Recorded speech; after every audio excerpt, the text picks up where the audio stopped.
Thanks, AJ. Well, back to school week means making sure your children get a good breakfast and a good, healthy lunch. Sometimes that's easier said than done. This afternoon, Kristin Kirkpatrick, a registered dietitian from the Cleveland Clinic, is here to explain how to make it happen.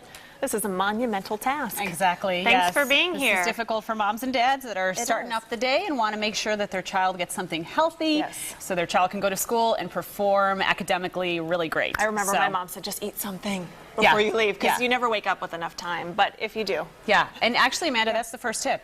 Have breakfast, right? Make sure that your child actually gets something in their little tummy. Exactly. Even if it's something small, just get that metabolism revved and get the brain filled with some glucose that can start functioning. Makes a big difference. Yep, makes a huge difference. So I see exactly what I ate for breakfast this morning. You have some checks here.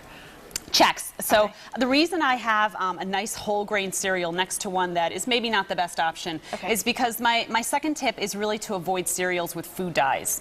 So I always have moms saying, you know, there's so many cereals out there. How do I know which ones are good and which ones aren't? So if you have a color in your cereal that is not naturally occurring in nature, probably a good indication that it's not the best option for you. So blue and orange? Blue and orange, probably not something you're going to find. So find that. And if your child absolutely does not want the whole grain option, mix them together first, right? And kind of wean them off that high sugar option. All right, so put these two together. And you have a cereal bar and an apple. Cereal bar, make sure that you don't have tons of sugar in the cereal bar. Look at the ingredients. If it has more than about 10 ingredients, probably not a great option. Okay.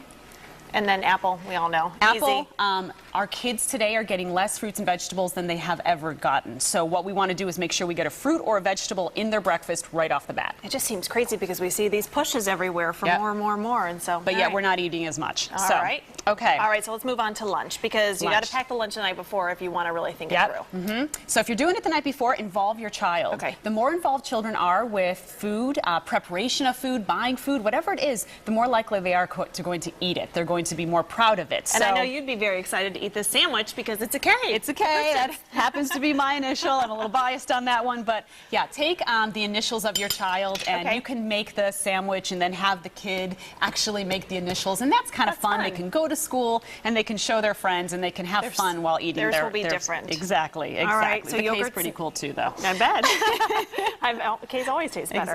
All right. So yogurt. You say use this as like a dip. Yeah. Use it as a dip. If you have apples or if you have crackers, whatever. Get low-fat, plain yogurts. Don't get the ones that are filled with sugar. And if you want to put berries or things that your child can add in, that's great. But don't get the ones that have tons of sugar in them. Great dip. Just make sure that you have an insulated bag. A study came out last week saying that there's a lot of foodborne illness in our lunches. So make sure that you're keeping it at a proper temperature so that your child doesn't get sick. They even said freeze it, right? Freeze it, and then by the time lunchtime rolls around. You can freeze a juice box. Yep, that's exactly right. And real quick, we've got hummus. Some whole grain crackers, again, something fun, something that the child can dip. And if you are going to have a fruit for lunch, cut it up.